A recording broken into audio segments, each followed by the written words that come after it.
we know that what we're capable of, and then to go out and be productive in a game is, especially your first one, it's big. I mean, it's big for confidence. It knows that what we're going to do here is going to work, and so I think guys were pleased with the production. Obviously, we weren't pleased with the result, but with all the things that we were able to do, I thought guys were happy with a lot of the stuff that we did, and it definitely gives you confidence. You had 51 pass attempts on Sunday. Is that a number you're comfortable with?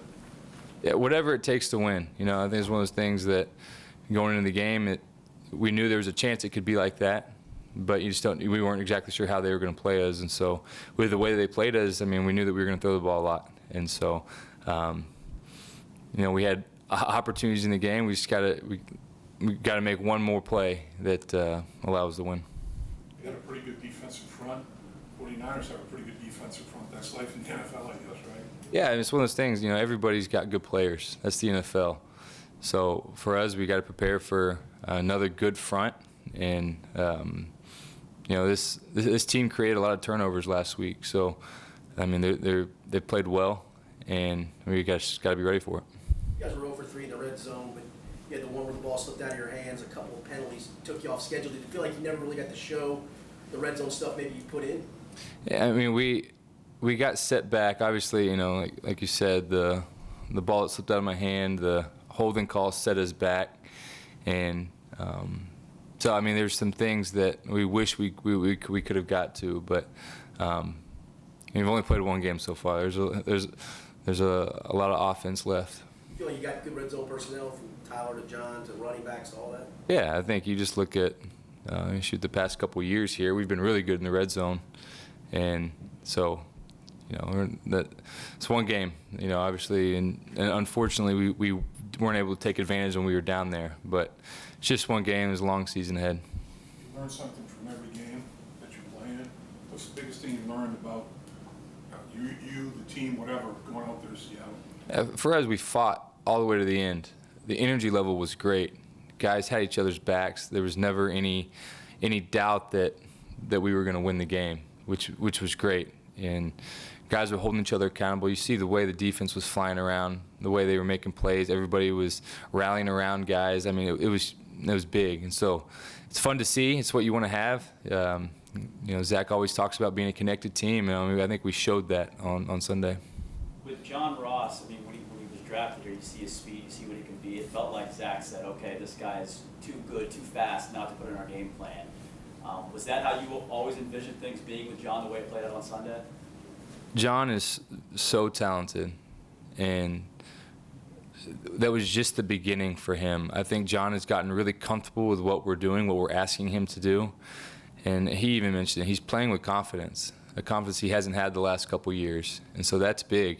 And we can keep him playing the way that he did this past week, and there's still room for improvement for him, and there's room for improvement for everybody. But if we can get him playing the way he did last week, I mean, he's going to be a big reason why we win games this year. Because he was so banged up, was it confidence kind of along the way a little bit here and there, or was it just because of the result on Sunday that the confidence showed up? No, I think we knew what we were going to get from him.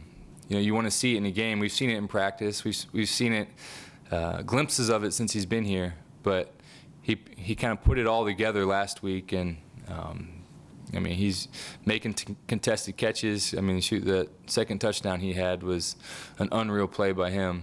And so, I mean, I think he's just got a lot of confidence in what he can do, and I think the biggest thing, he was having a lot of fun. You've been in the locker room post-game that he had lost his confidence, the first couple of years as a quarterback. There's only so much you can do, but I think you were trying as hard as you could to try to help him get it back, I'm sure. It just was a process you have to go through, I guess. Yeah, I mean, everybody's career takes different turns. It's it's one of those things where you want a guy to kind of get out of if you want to call it a slump, I mean, whatever you want to call it. If you're down on yourself at times, I mean, you're never going to outperform your inner view of yourself. And so, if I think, needless to say, where he's got to now, I think he's in a great place, and I'm very happy for him and happy for this team. You see a bigger growth? I mean, he's got some upside, obviously, still, doesn't he? For sure. Like I said, he played really well last week, and it was not a perfect game. So there's a ways to go for him, but I mean, we'll take the level that he's playing at right now. What did it mean to have Tyler Eifert back out there for you and the offense, and how do you think he looked? Yeah, I thought Tyler looked great. Tyler's been through so much in his career with the injuries and everything. So for him just to get back out there and play, he had several third down conversions that were big for us. Tyler's, I mean, we've got a great matchup with him whenever he's on the field. So I was very happy to see him back out there, especially just with everything that he's gone through. I know it's impossible. The reality is not with this, but do you ever let your mind wander? Damn, if we had AJ, I mean, if we only had AJ in this football game, and I'm excited about obviously his return, but I mean, what would this offense be like with that dude? You know, he'll be coming back eventually, and we'll accept him with open arms. You know, I think it shows that, I mean, we've got depth on this team. We've got guys that have filled in, and I mean, those are big shoes to fill. And we have 8 different guys that caught passes last week. I think this is the way we play this game, and we play offensive football, is a lot of guys are going to get involved. And so if we can add him to the mix, it will be even more productive. I think you hit 4 of the active 5 wideouts in the football game. I mean, you got the ball spread around to your receivers that were available to you, didn't you? Yeah, I mean, like I said, that's this offense. So we just got to keep finding ways to spread it around and get our guys involved. In the first, I think, 7 minutes, you guys used everybody but Samaje and I think Seaton on offense in some way, shape, or form, different personnel groupings, formations. Is that you guys dictating to the defense, or is that kind of a feeling out process to see how they're going to cover all the different things that you put out there? Yeah, we've got different ways of doing different things, and so personnel, we've got a lot of guys that can play, and so we're getting everybody involved. I think that's what it comes down to.